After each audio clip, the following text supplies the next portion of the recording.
Dječji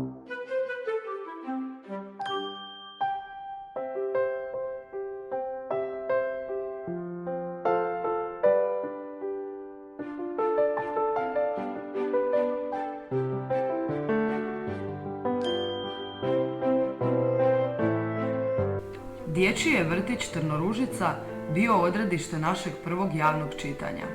Dočekala su nas nasmijana i vesela djeca starije vrtićke grupe koja su nas radoznalo promatrala.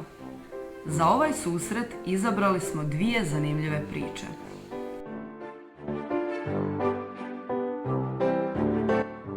I kad se na njemu svira, čuje se zvuk ljepši od zvoja pčela u košnici i pljeska riblje repa u brdaku.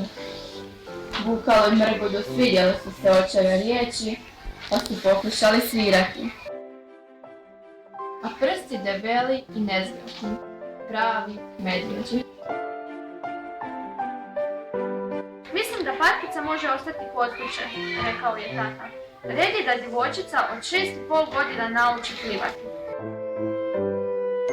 Znaš li kako sam ja naučila plivati tvojim mamu? Vrlo lako. Samo sam je držala za vrat. Hoćeš li da i tebe tako naučim? Pokušale smo. Nakon čitanja uslijedio je zanimljiv razgovor, a zatim su nam djeca pokazala svoje pjevačko umijeće.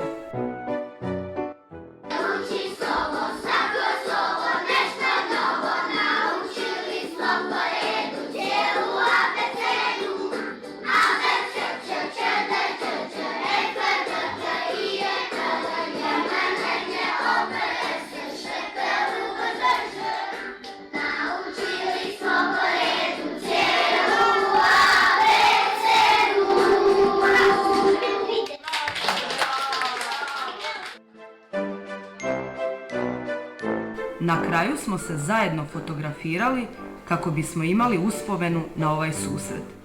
Napustili smo vrtić i njegove stanovnike sa željom da ovakav događaj još jednom ponovimo.